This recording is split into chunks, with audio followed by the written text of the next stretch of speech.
No Celebrando a gente fala muito, né? Eu sou um adicto e eu tenho muitas adicções. Eu sou casado há 35 anos com a minha esposa, a Heloísa, que está ali. Essa preciosa mulher de Deus, que conhece muito de perto minhas adicções, minhas loucuras. Eu acho que aquilo que o Nelson falou aqui é muito claro, né? Eu estou limpo de uma série de adicções por muitos anos. De outras, por poucos meses. De algumas, semanas.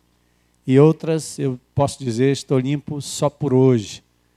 Reconheço que dentro do meu coração, a ira, o desejo de vingança, a ideia da justiça própria, da censura, do julgamento duro, uma série de coisas no meu coração, dado a minha personalidade e tudo aquilo que o mundo, o inimigo e o próprio pecado, a desobediência e o afastamento de Deus acabaram fazendo comigo mesmo. E geralmente nossas adicções e problemas, elas advêm disso, são virtudes levadas a excesso, a um excesso e a um extremo, em que a nossa virtude passa a ser domínio da gente mesmo e nós usamos para o mal. Sexo é bom, Deus nos deu. Quando você ultrapassa os limites e usa de forma errada, se torna uma adicção. A alimentação é a mesma coisa, nós não vivemos sem o alimento. Mas o uso dessa prerrogativa e dessa necessidade, o mau uso, acaba trazendo adicções terríveis, que nos deformam e nos transformam. Então, estou muito feliz de ter todos vocês aqui nesse evento do Celebrando, e a doutora Socorro França, as pessoas que a acompanham também, que eu não conheço tão de perto. Eu fico impressionado, porque o Nelson é uma figura, vocês já sabem, né? Qualquer um teria aqui feito um protocolo para receber a doutora Socorro França, uma pessoa que chega em qualquer lugar e recebe todo o carinho e toda a honra que é devida a uma mulher que labutou na justiça durante tantos anos e retorna agora para um cargo de confiança e continua lutando em prol da justiça e do Estado. Eu acho que a gente às vezes não tem dimensão do que isso significa quando a Igreja de Jesus consegue tocar instâncias da política, do Estado, de uma forma correta, de uma forma ordeira, certa, comprometida. É uma raridade. E eu digo é uma raridade, inclusive, aliás, é uma raridade por culpa nossa mesmo. Nós, evangélicos, temos feito coisas diante do governo, das pessoas, da sociedade, que nós deveríamos nos envergonhar. Mas pela graça e misericórdia de Deus, Ele tem nos permitido vivenciar aqui, nesta comunidade, algo que tem chamado a atenção de pessoas do governo, dizendo: tem algo que vocês estão fazendo que nos interessa. Nós acreditamos que essa metodologia, essa forma de trabalhar, essa maneira de ser igreja, né, de se fazer religião, viver religião, é algo que vale a pena mesmo. Então, quando vocês vêm aí de vários lugares, vários estados, talvez é interessante, dona Socorro, saber, são pessoas que já trabalham, muitos deles já lidam com o Celebrando a Restauração dentro dos seus próprios redutos. Alguns talvez queiram iniciar, alguns estão vindo para cá, porque nós estamos um pouco mais adiante, então nós podemos repartir experiências e etc. Mas é só para vocês dizerem, o Celebrando nos ensina que nós somos tão dependentes, carentes, necessitados, quanto qualquer daqueles que nós olhamos no dia a dia e pensamos: será que esse camarada tem jeito, né? Que loucura que ele está praticando. Eu me lembro de uma ida minha ao presídio, depois de falar aos presidiários lá, eu só tinha uma coisa para dizer para eles, vendo a alegria e assim, o entusiasmo daqueles homens e mulheres que estavam ali conhecendo Jesus e vivendo Cristo e a sua palavra dentro da cadeia, né? Dentro do presídio. Eu olhei para eles e eu só tinha uma palavra a dizer. Eu disse: o preso sou eu. O preso sou eu. Porque eu estou aqui fora, mas eu vivo também as minhas prisões. Né? Estou lacrado por algumas adicções e lutas internas que eu tenho. A prisão não são só as grades de ferro. Você e eu estamos aprisionados no nosso coração e na nossa mente por várias coisas, por vários sentimentos, por vários hábitos e assim por diante. Bom, a doutora Socorro França, ou qualquer um que aqui esteja e tenha, eu sei que a senhora tem compromissos outros, fique absolutamente à vontade, viu, doutora? A senhora volta amanhã, vai ser muito bom tê-la conosco. Então, temos razões de sobra para celebrar o genuíno interesse de cada um de vocês hoje pela restauração de pessoas como eu e como você. Nós sabemos que o ser humano hoje está mais machucado do que nunca. As mazelas da vida, suas próprias escolhas. Aliás, nós estamos hoje tendo muito mais ciência, mas menos consciência do mal que nós estamos nos causando como seres humanos. Sabemos mais, avançamos mais em várias áreas da tecnologia, do saber, mas é impressionante, parece que nós estamos mais acuados. Vivemos mais, mas adoecemos mais, né? Vivemos mais, mas mais tempo doentes, mais tempo dependentes, ou seja, nós não estamos bem. Tem algo errado. A gente cresce, progride tanto e continua lacrado dentro de casa, com medo de sair, trancando todas as portas, colocando grades e muros prisionais, né, dentro das nossas residências, né? Doenças que no passado eram peculiares de pessoas de mais idade, hoje atingem crianças, né? Tem crianças depressivas, tem crianças obesas, tem crianças adoecidas por hábitos herdados, né, de todas as formas. Então nós temos consciência disso. Mas eu queria, nessa abertura, pontuar alguns tópicos para vocês que estão vindo para cá, para refletirem sobre a restauração, e certamente serão ministradas por pessoas que conhecem a metodologia, o programa, muito mais do que eu, mas eu gostaria de aproveitar, talvez para falar do ponto de vista pastoral e pontuar alguns tópicos que considero importantes. Primeiro, celebrar a restauração, ou o processo de restauração, é para todos nós. E eu estou falando aqui, me permitam as pessoas que não têm ligação assim com igrejas locais, né? Eu vou pedir permissão para que vocês atentem, porque eu vou falar também e muito, né, acerca do que pastores e líderes que estão aqui presentes às vezes fazem com um projeto ou um programa que aparece em algum lugar do país.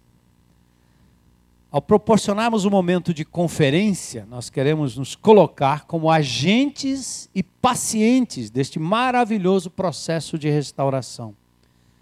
Talvez essa seja a maior das lições. Não podemos pensar apenas nos bandidos, nos traficantes, nos adictos, nos viciados, nas pessoas que estão lá fora e nós estamos olhando e dizendo, eles precisam de ajuda. Nós não podemos sair daqui com essa sensação de quem precisa de ajuda são apenas aqueles que estão lá fora, estampados aí nos jornais, às vezes até objeto de sermões, né? Porque a gente diz sempre do outro, do bandido, daquele, do mundo, do ladrão, do homicida e etc. Não podemos pensar apenas nas necessidades dos outros sem admitir que nós mesmos temos grandes necessidades, grandes adicções, e que nós mesmos precisamos nos submeter ao processo de restauração. É por isso o apóstolo Paulo, em duas instâncias na Bíblia, em Atos 20 e 28, quando ele fala à igreja de Éfeso, ele diz, cuida de você mesmo, e aí cuide do rebanho. Nós que somos chamados a servir e temos um amor profundo pelas pessoas e queremos nos doar, nos dedicar, invariavelmente a gente acaba se esquecendo tanto de nós mesmos como daquelas pessoas que estão ao nosso redor. Muitos pastores e líderes perdem seus cônjuges, perdem seus filhos, às vezes perdem a sua própria sanidade, a sua saúde, porque não cuidam de si mesmo. Ou seja, Paulo está dizendo, cuida de você mesmo, depois do rebanho. Cuida de você mesmo, depois da doutrina. E em relação ao processo de restauração, quer dizer exatamente isso. Submeta-se ao processo constante de restauração, da mesma forma que você gostaria que um adicto, um presidiário o fizesse. Percebe? O que você quer para o outro tem que começar em você. E mesmo nas áreas que já temos alcançado vitória e nos sentimos às vezes invulneráveis ou perfeitos, o texto bíblico diz: aquele que está em pé, vigie para que não caia. 1 Coríntios 10, 12. Restauração é como bicicleta. Você não pode parar de pedalar. As minhas próprias mazelas na minha vida, elas aparecem rapidinho quando eu me defronto com algo injusto, e aí eu preciso lutar contra aquela reação que está em mim. Eu me lembro quando era jovem, quando alguém buzinava atrás do meu carro em São Paulo, eu dava ré, descia, ia para cima e pronto. E até hoje a vontade às vezes aparece. Quer dizer, eu não estou livre. Faz muitos anos que eu não dou a ré num carro e não revido uma buzinada por vezes injusta, porque você está no trânsito e o trânsito está absolutamente parado, né? E o indivíduo está atrás de você, buzinando para você. Como é que você sai se tem mais 10 na sua frente? E você tem logo a tendência de reagir. Lá dentro tem um vulcão que ele está lá quietinho. Como é que ele está quieto? Porque há realmente uma subordinação a esse processo de restauração que começa em mim, começa em nós. Então, restauração é para todo mundo. Outra coisa, restauração é um valor. Não é incomum, quando vamos a um congresso ou uma conferência, a gente pensa logo em adquirir o pacote. Qual é o pacote? O que eu posso levar para implementar na minha igreja? Então você encontra um DVD, você encontra um livro, você acha uma metodologia que vai ser descrita, né? Livros, DVDs, PPTs, apostilas, estratégias, tudo que se aplicaria perfeitamente à minha igreja, ao meu grupo, à minha empresa, à minha casa, à minha família, ao meu vizinho, ao meu cônjuge, etc. Por isso, por favor, antes de apresentarmos qualquer coisa relacionada ao CR, nós gostaríamos de sugerir que o caminho da restauração não se resume a um programa ou um pacote apostilado. Restauração é, acima de tudo, um valor que precisa ser incorporado ao estilo de vida, ao modo de pensar, ao jeito de ser do indivíduo, da instituição e da igreja, para que a comunidade toda viva uma cultura de restauração. Eu tenho saído por aí para falar em algumas igrejas, em alguns congressos, e eu percebo a avidez de alguns líderes que querem algo que possa resolver o problema. Ele está lidando com uma série de problemas e ele quer um programa para ser estabelecido ou na sexta, ou na quarta, ou na quinta. Em primeiro lugar, se esse valor da restauração não estiver na cabeça da liderança, provavelmente não prosperará no arraial. Se o seu pastor não comprar a ideia, não adianta. Você vai ser mantido como um programa à parte na igreja, que é interessante, que dá status para a gente falar, né? Na minha igreja tem um programa de restauração, mas que na verdade não prospera. Porque restauração não é um programa, é um valor. E como valor, antes de mudar a prática, é preciso mudar a mente. É preciso trazer a informação correta para que haja formação, para que no coração haja uma aceitação íntima, um entendimento do valor, para então sermos conduzidos às mudanças de hábitos e práticas saudáveis. Por isso Paulo nos adverte sobre o que é o culto lógico e racional, para a gente não usar a verborréia evangélica e falarmos termos que nós mesmos nem acreditamos direito, como uma ladainha de um culto, ou seja lá do que for. Paulo fala do culto lógico em Romanos capítulo 12. Ele diz: esta é a sua forma de culto racional, lógicos, racional, pensa. E ele diz o seguinte: não assuma passivamente a forma do mundo. O que ele está dizendo é, o mundo está fazendo a sua cabeça. Ninguém é neutro.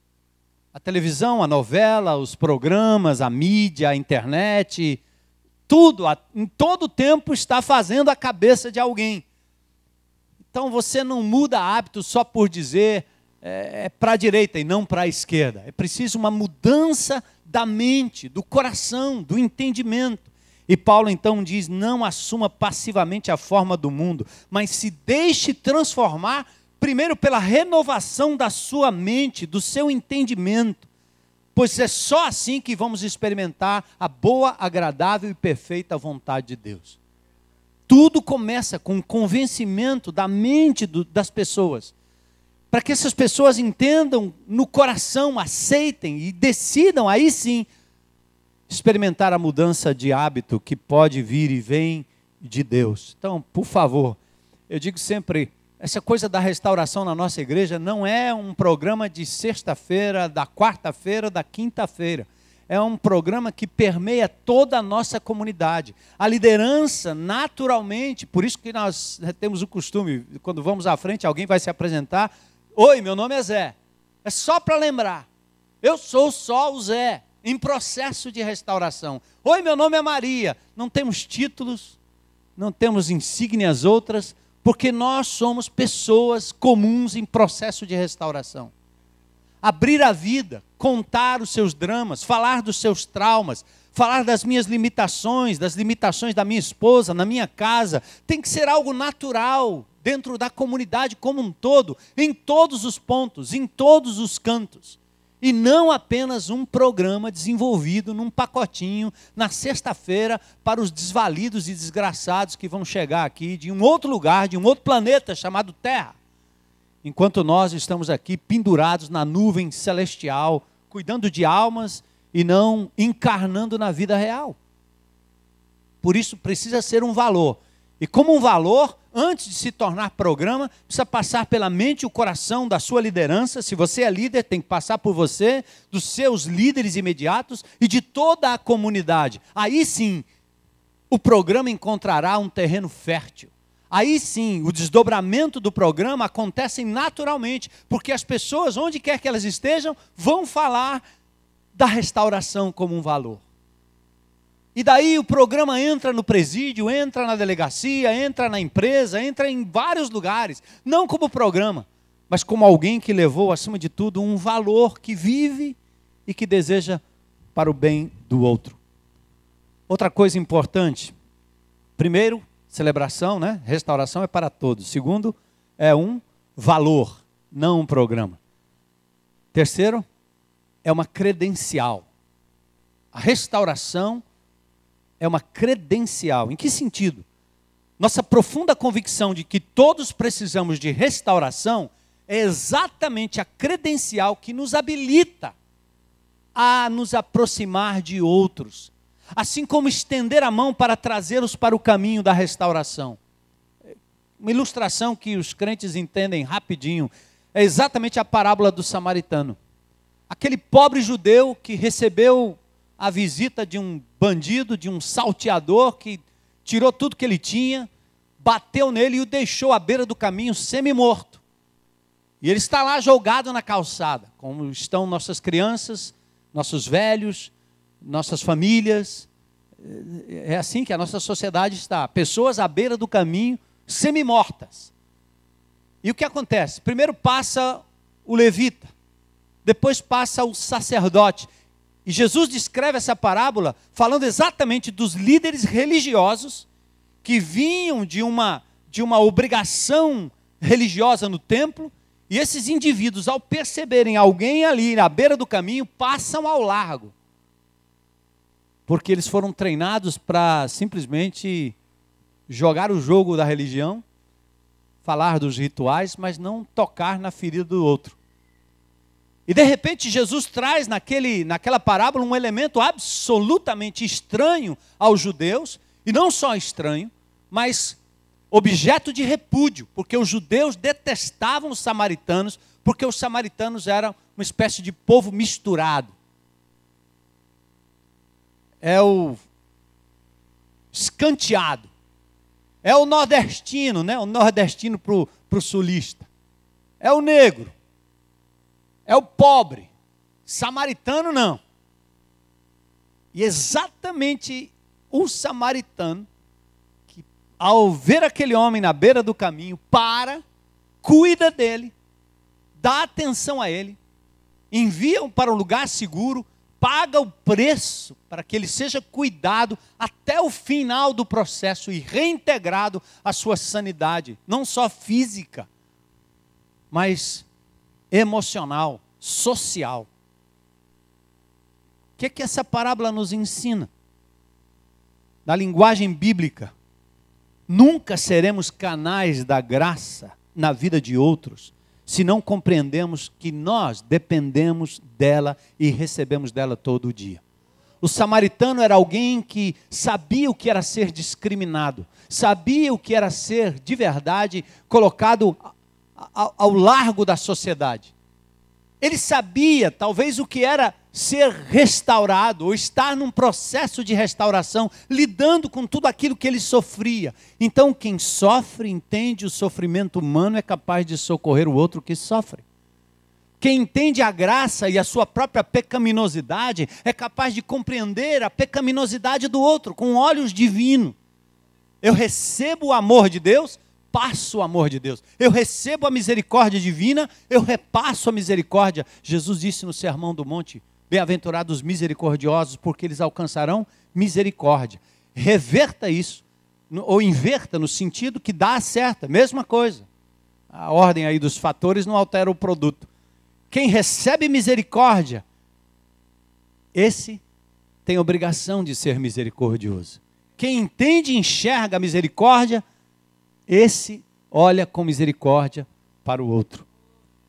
Então a nossa presumida perfeição, às vezes travestida de bondade, e me permita aqui, nós somos cristãos há 500 anos nesse país, mas a religiosidade, não a Bíblia, tem dito a todos nós na sociedade que nós somos bons. Essa palavra, ela é marota, esse conceito, porque ele nos dá uma falsa ideia de que nós somos perfeitos, invulneráveis, tão bons, que não seríamos capazes jamais de cometer tais e tais crimes. Isso, num certo sentido, eleva a nossa expectativa sobre nós mesmos e sobre as pessoas. E quando a falha vem, o momento vem que nós nos mostramos, na verdade, como somos, nós nos decepcionamos com a vida, com a gente, com as pessoas. Gente, nossas frustrações, elas são do tamanho das nossas expectativas. A realidade bíblica diz o contrário. O apóstolo Paulo gritou em alto e bom som: miserável homem que sou. Quando em Romanos capítulo 7 ele fala da luta interior que ele tinha, ele sabia o que era para ser feito como certo, como bem, mas lá dentro ele diz: eu faço exatamente o contrário, mesmo sabendo. O mal que eu não quero, esse pratico. O bem que quero, esse eu não pratico. Paulo demonstra toda a luta do ser humano com a sua natureza decaída, pecaminosa. Não porque Deus nos fez com defeito, mas porque nós manchamos essa natureza quando nos desligamos dele, lá no Éden. E se ninguém acredita no Éden ou na Bíblia, e acha que é uma história, uma saga, conto da carochinha, abre o jornal. E você vai perceber a consequência de uma raça humana que se desligou de Deus. Olha a história. Olha como o ser humano na época do iluminismo, do racionalismo, decidiu que Deus não existe. Nietzsche, Deus não existe. Corta tudo e vamos viver o mecanicismo da vida. Até que o homem se encontra num vazio terrível, como os japoneses que se matam porque não tem mais para onde ir, para onde progredir, a vida está vazia. Falta o quê? Tem tudo, mas falta a religação com o ser superior, que é Deus. Então, amados, essa presumida perfeição nos impede de compreender o outro. Então, quando abrimos a Bíblia, nós compreendemos, como o apóstolo Paulo, miserável homem que somos, miseráveis seres humanos que somos, e ele grita: quem nos livrará do corpo desta morte? E aí ele apela, aí sim, para o Senhor Jesus Cristo, que restaurou em nós o ser humano real, que nos amou incondicionalmente, que nos faz compreender que nós somos limitados e que não fora pela graça dele, nós já estaríamos consumidos. E isso nos faz olhar para qualquer ser humano, seja qual for o crime, seja qual for o estado, e compreender do jeito que fomos amados e aceitos, temos que amar e temos que aceitar. A cura social pressupõe o reconhecimento da falha e da imperfeição humanas. É claro que nós não podemos falar muito sobre isso, senão os governos talvez não nos aceitem, né? A psicologia moderna talvez nos rejeitem, mas a gente sabe que, na verdade, é isso que acontece. Se apresentar como um pecador no processo e no caminho da restauração de pecadores como a gente. Paulo de Tarso, ao falar sobre perfeição, ele diz, não que eu já tenha alcançado, mas eu prossigo para alcançar aquilo para o qual também estou preso por Jesus Cristo.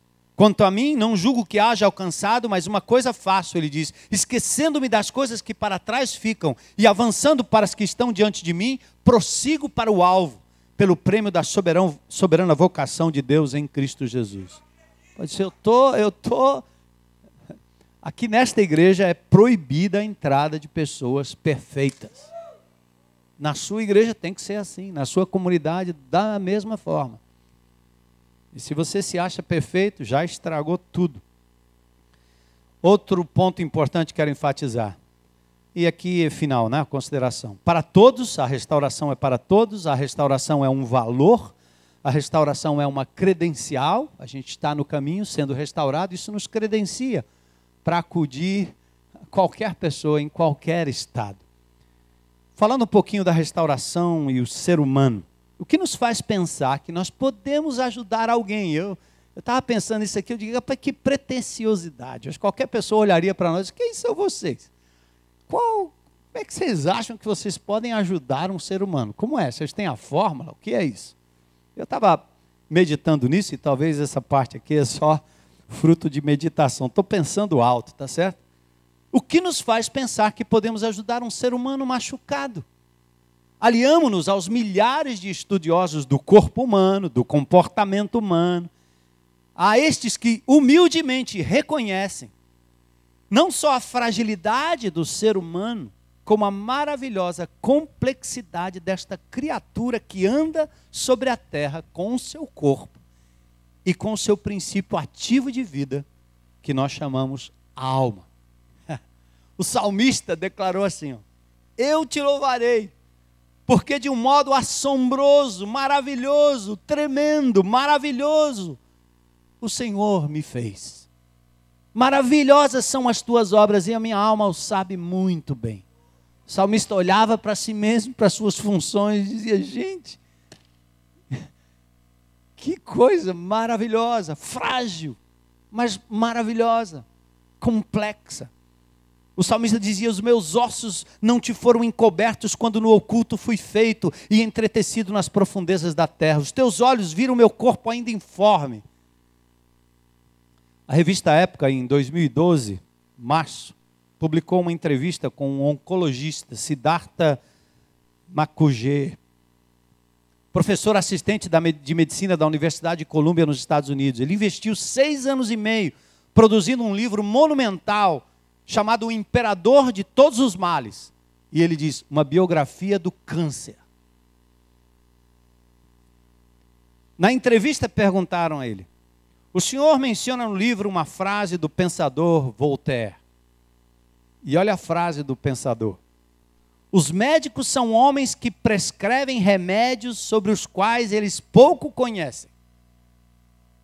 Vocês têm algum médico aqui? Mas ele continua. Para curar doenças sobre as quais menos ainda. Vocês já sabem menos. E em seres humanos sobre os quais não sabem nada. Aí perguntaram a esse médico, essa é a sua opinião? Ele riu. Ele disse, isso sempre é verdade. O corpo humano é muito mais complexo do que a medicina pode prever. O que Voltaire escreveu nos serve como um lembrete. Não sabemos nada sobre o corpo humano, precisamos saber muito mais. É importante refletir sobre isso com humildade. Até onde nós podemos compreender e na crença daquilo que o livro sagrado nos ensina, a Bíblia, a palavra de Deus, que para nós é um manual descritivo do ser humano e do seu meio. Por incrível que pareça, se a sociedade conhecesse a Bíblia como ela é, e não a religião dos que creem na Bíblia, e não as nossas interpretações. Um livro maravilhoso, fantástico, escrito com o seu primeiro livro e seu início há mais de 3.400 anos atrás. Esse livro fala do meio ambiente, fala dessa sinergia que deveria existir com a sociedade, essa coisa simbiótica, essa coisa sistêmica. O homem e seu meio. É tanto que a palavra de Deus fala que um dia haverá restauração dessa natureza que geme por causa da queda do homem, das mazelas humanas. A natureza está sofrendo e aguarda o dia da redenção. É como se você fosse aplicar os 12 passos na vida de alguém que destrói a sua casa, destrói suas plantas, destrói o seu quintal. E talvez o quintal, a planta, o cachorro, todo mundo ao redor, fica esperando o dia que ele completaria os 12 passos e sairia de lá restaurado e dizendo, limpo só por hoje. E aí as árvores, as plantas, o pomar, o cachorro, a mulher, o filho, bateriam palmas. Porque a restauração de um indivíduo tem implicações no seu meio. Por isso as políticas públicas não devem só serem voltadas para o meio, mas acima de tudo para o indivíduo, que tem poder de arruinar e transformar o meio. Quando você começa do indivíduo, aí é efetiva toda a restauração ao redor. É uma antecipação daquilo que será na eternidade.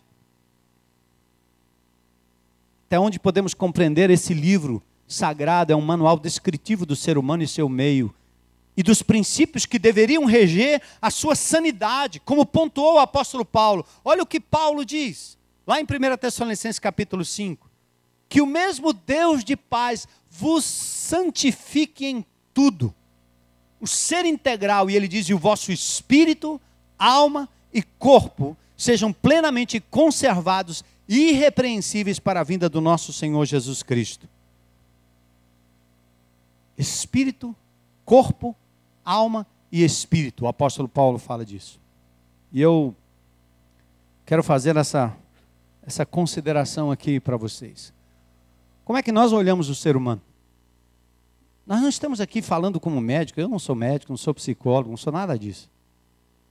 Apenas um sequelado em processo de restauração, tentando entender o ser humano, mas acima de tudo com uma visão de que neste livro, e não é isso que nós passamos para os presidiários e para as pessoas que vão passar pelo processo de restauração. Os 12 passos, na verdade, ao meu ver, é uma espécie de guia para que o indivíduo tenha um encontro simples e único com aquele que é o poder superior, capaz de, aí sim, depois daí, conduzi-lo para um processo de restauração que vai culminar na eternidade, que vai completar na ressurreição, que vai vir lá para frente, mas que começa aqui agora de verdade. Jamais seríamos aceitos se saíssemos por aí com a Bíblia na mão tentando entrar nos presídios. Iriam achar que a gente é maluco, doido. E aliás, muitos já tentaram com a Bíblia na mão e fizeram loucuras para dentro e para fora. Até tráfico já aconteceu dentro da Bíblia, com a Bíblia. Às vezes as pessoas adoecem mais. As próprias igrejas evangélicas, a gente vê um tipo de evangelho pregado que ele é tão desencarnado que ele adoece os crentes. E a gente passa um tempão, não sei se a doutora Socorro sabe disso, mas eu estou falando aqui das intimidades evangélicas. E às vezes a gente tem que curar a gente mesmo aqui dentro, porque o povo adoece com essas ilusões religiosas que nos desencarnam da realidade e que nos afastam daquilo que Jesus foi, na sua simplicidade, e daquilo que ele ensinou. Bem simples, bem simples. Mas Deus nos criou e nos fez parte material e imaterial, mas nós somos um ser integral. O apóstolo Paulo usa essa linguagem de corpo, alma e espírito, porque ele está ministrando entre os gregos. Ele já saiu dos redutos, está em Tessalônica, está lá. Você pode conhecer a cidade de Tessalônica ainda hoje. Eu estudei com um amigo chamado Alexandre Meimarides, né, que era de Tessalônica. Paulo escreve uma carta aos Tessalonicenses. E falando dentro de um ambiente mais helênico, mais grego, ele fala o homem na sua dimensão de corpo, alma e espírito. Então ele descreve assim, o ser humano desta forma. Isso ajuda, é didático. Do ponto de vista do corpo, quantas mazelas nós temos sofrido? Atingido por compulsões alimentares, anorexia, bulimia, ortorexia, até compulsão por dieta. Sabia que tem isso? O cara fica igual sanfona, engorda, emagrece, dieta A, B, C e D. Parece uma coisa saudável, mas vira uma loucura, que prejudica o corpo. Depois nós temos doenças que são doenças da alma, disfunções emocionais como depressão, raiva descontrolada, ira, ansiedade, síndromes do pânico, coisas que têm a ver com algo, um princípio de vida que tem no ser humano, que é chamado de alma. A gente chama de alma. Mas existe uma doença também, e essa é crucial, é a doença do espírito. O homem é um ser espiritual, a espiritualidade faz parte de uma das suas questões existenciais. Assim, desde os desenhos feitos pelos homens nas cavernas, as pinturas rupestres, passando pelos ritos de povos primitivos e religiões da sociedade moderna, o homem busca uma conexão com o poder superior todo o tempo.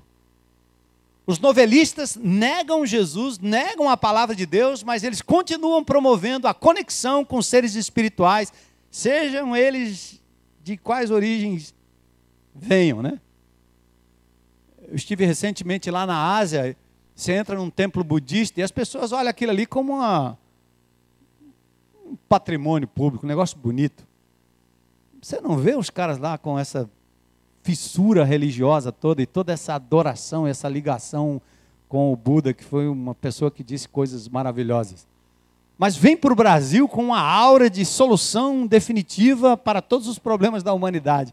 Eu estive uma vez nas pirâmides do Egito, aí chegando lá, era uma época que os terroristas tinham matado 64 turistas, e eu fui logo depois dessa morte aí, eu achava que ninguém ia atirar 2 vezes no mesmo lugar. Mas só que aconteceu que eu fui na pirâmide, cheguei lá, só eu na pirâmide, só a gente. Não tinha mais ninguém, mas os egípcios estavam lá, ao pé da pirâmide. E eu tive oportunidade de perguntar para alguns deles. Sabe o que eles estavam fazendo lá? Piquenique, jogando bola. Eu joguei bola ao pé da pirâmide. Eu disse, se vocês veem alguma coisa diferente aqui, nada disso. Isso aqui é um monumento. Mas vem para o Brasil como uma espécie de, olha aqui, aquela câmara que está num tripé, que parece uma pirâmide. Se terminar aqui, você entrar ali embaixo, vai canalizar uma energia que de repente vai lhe trazer uma sensação, bem-estar, você vai virar um faraó, e a energia está em você, e o Deus está em você. Por isso que aquele camarada disse, eu descobri que o meu psiquiatra ia ao psiquiatra. Loucuras. Porque a gente roda, e essas falácias não resolvem nada, elas são placebos. Sabe o que é placebo? Como tem placebo para o corpo, tem placebo para a alma e tem placebo para o espírito, que acaba não resolvendo o problema mais profundo do ser humano. E aí, queridos, o homem busca uma conexão com o poder superior, até mesmo nas declarações dos 12 passos do AANA e demais grupos de autoajuda que se espalharam pelo mundo. Todos eles falam em Deus e num poder superior, conforme o entendimento de cada um, mas que é o único que tem poder para restaurar integralmente. E aí, nos celebrando, nós proclamamos que esse poder superior tem nome. Chama-se Jesus Cristo. E ele não é uma projeção mental, ele é real.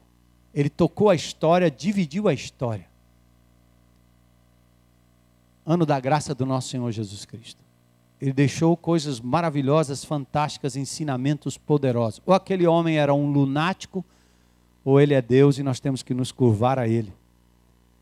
E na verdade, o que nós comprovamos aqui dia a dia, é que quando Jesus entra, a transformação não é de fora para dentro, é de dentro para fora. Carl Jung, psicanalista discípulo, tem uma frase surpreendente. Ele diz: nenhum homem passa por uma verdadeira restauração se não passar por uma profunda experiência espiritual. Amém? E para terminar, o que é que o Celebrando oferece?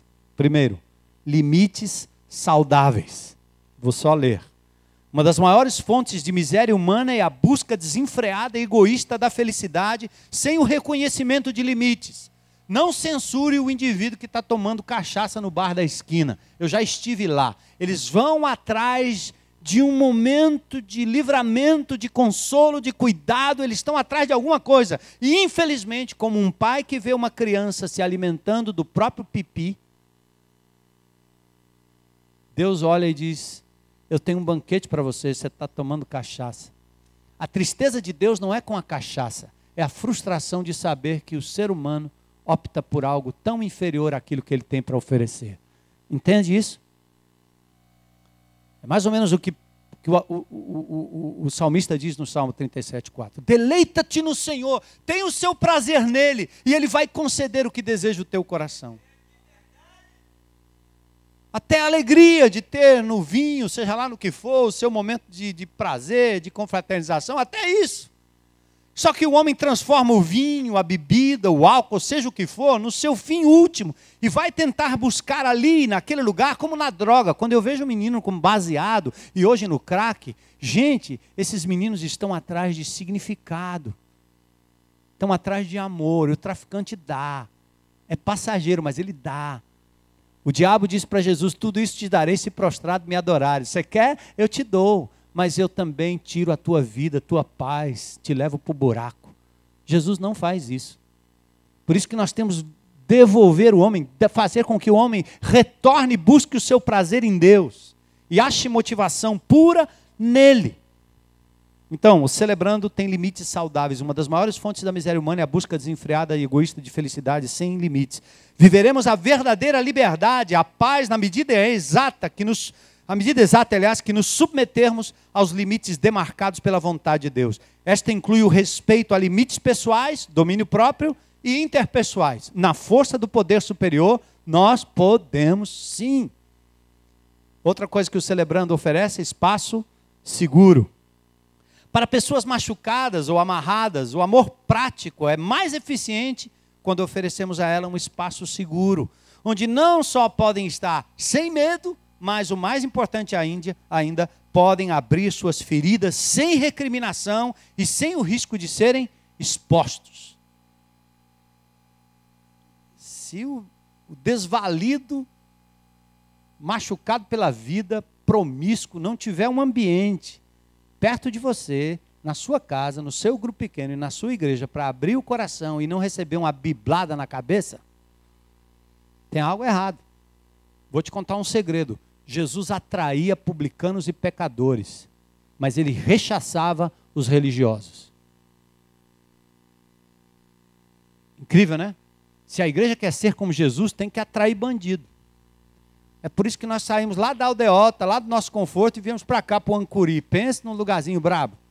Já vimos tiro, pau e pedra por aqui. E achavam que os crentes jamais viriam para cá, porque é muito perigoso.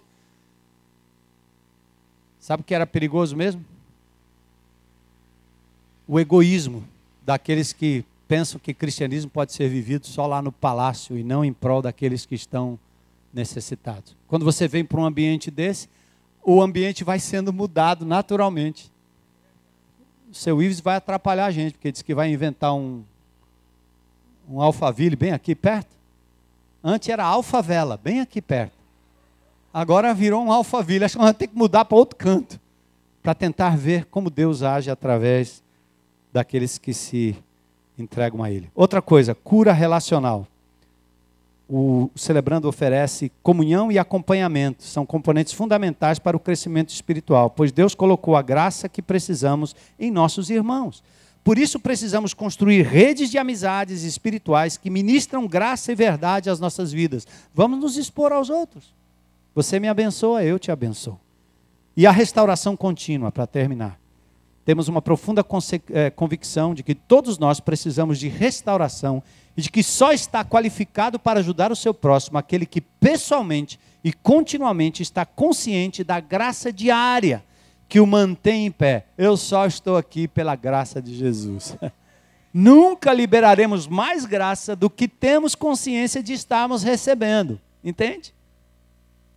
E o nosso poder superior tem nome próprio. Seu nome é Jesus Cristo. E nele propomos a vocês um caminho de restauração. Amém? Tem um testemunho? Bora. Vem, querido. Vocês vão ouvir um breve testemunho de um amado aqui? E prosseguir.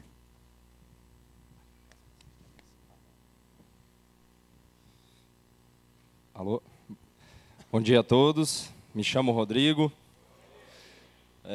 Para a honra e graça do Senhor, né? Estamos aqui hoje para poder falar tudo que é para a honra e glória dele, né?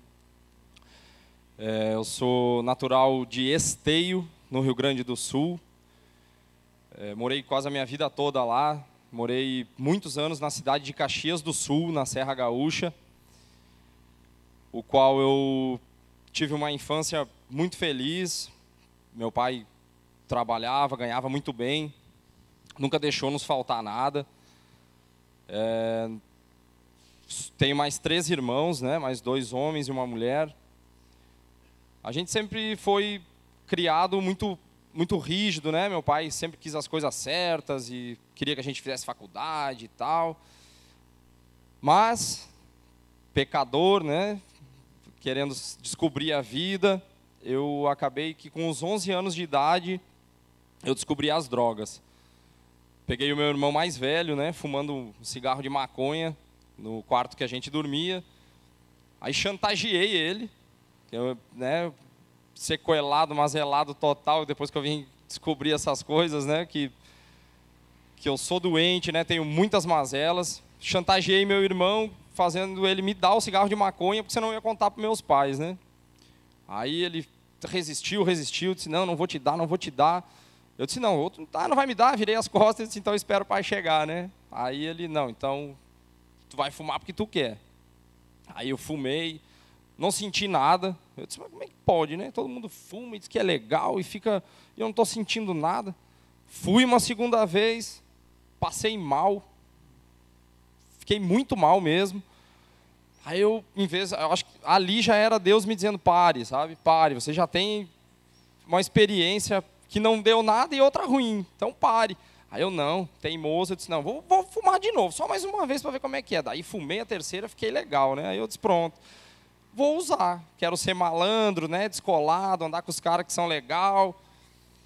Andava na escola, o pessoal eu olhava, achava aquelas pessoas que estudavam, achavam que era todo mundo careta. Ah, vai fazer o que da vida, um doido desse? Eu vou ser malandro. Aí comecei, foi desde os 11 anos de idade, eu comecei a me aprofundar nas drogas, bebia muito, andava de skate, saía de madrugada para andar na cidade que eu morava, em Caxias do Sul, aí usava droga a noite inteira, chegava quase de manhã para ir para a escola eu já ia me drogando. Consegui, para a honra e glória do Senhor, consegui terminar o 2º grau, ingressei numa faculdade, não terminei, como o pastor Armando falou, eu sempre sentia um vazio dentro de mim, né? Não sabia o que era e achava que com as drogas eu ia preencher esse vazio. Acabou que eu comecei, há muitos anos atrás, eu descobri o crack chegou em 94, no Rio Grande do Sul. Eu havia experimentado e até então não havia me viciado totalmente no crack, porque eu ainda tinha a ilusão que eu conseguia usar e ficava um tempo sem usar o crack e estava tranquilo, né? Eu usava de vez em quando, então estava bom demais. Tinha controle, né? Não tinha, eu fui espírita, frequentei a igreja católica, frequentei centro de umbanda, terreira. Nada disso me preenchia, nada disso. Eu tinha pavor de crente. Me falasse de crente, eu tinha vontade de bater, sabe? Porque eu sofro com ira, sofro com manipulação, sofro com procrastinação, sofro com pegar aquilo que não é meu. Eu acabei que eu me envolvi no crime também, na criminalidade. Roubava carro, roubava pessoas na rua, entrava em estabelecimentos, roubava. Tudo para o uso da minha droga, né? Para tentar preencher aquilo que eu tinha aquele vazio e nunca conseguia preencher. Acabou que um amado irmão meu, que hoje ele mora aqui, ele e a esposa, o Evandro e a Sabina, ele veio para cá no ano de 2000, a gente usava droga junto, eu e ele. Aí ele conheceu a IBC, ficou aqui no Ceará 10 meses, conheceu a IBC e voltou para o Rio Grande do Sul. Passou um tempo lá, aí eu estava muito mal mesmo, afundado no crack, eu estava, como se diz, eu estava era pele e osso, roubando direto. E ele me encontrou na rua, né? Me viu na rua, aí chegou para mim e disse: "Ei, cara, tu está indo aonde?" E eu estava indo visitar um amado que estava indo se internar. Aí ele disse: "Não, tá, vamos lá que eu vou contigo." E o cara já tinha ido, né? Aí ele disse assim: "Não, tu mora onde?" Aí eu: "Não, estou morando lá embaixo." Tal. Ele: "Não, bora aí que eu estou de carro, vou te levar." Eu: "Não precisa." Eu estava doido, cheio de droga no bolso. Eu: Não precisa não, que é isso. "Não, bora aí que eu vou te levar." Entrei no carro. E ele começou a falar de um tal de Paulo e não sei o quê. E eu: "Mas quem é esse Paulo, cara? Esse cara é doido, mano. Paulo, Bíblia, cara, cala a boca, me deixa ir embora, que eu estou doido para usar minha droga." E ele: "Não, porque Paulo, em Tessalônica, não sei o quê, e Paulo. E eu: "Cara, quem é esse Paulo, cara? Ele foi se internar, esse Paulo." Aí ele: "Não, cara, Paulo é da Bíblia e não sei o quê e tal, como é que tu tá?" E ele só me olhando no olho e dizendo: "Como é que..." Eu: "Não, estou bem." Ele: "Aham, né, tu tá bem."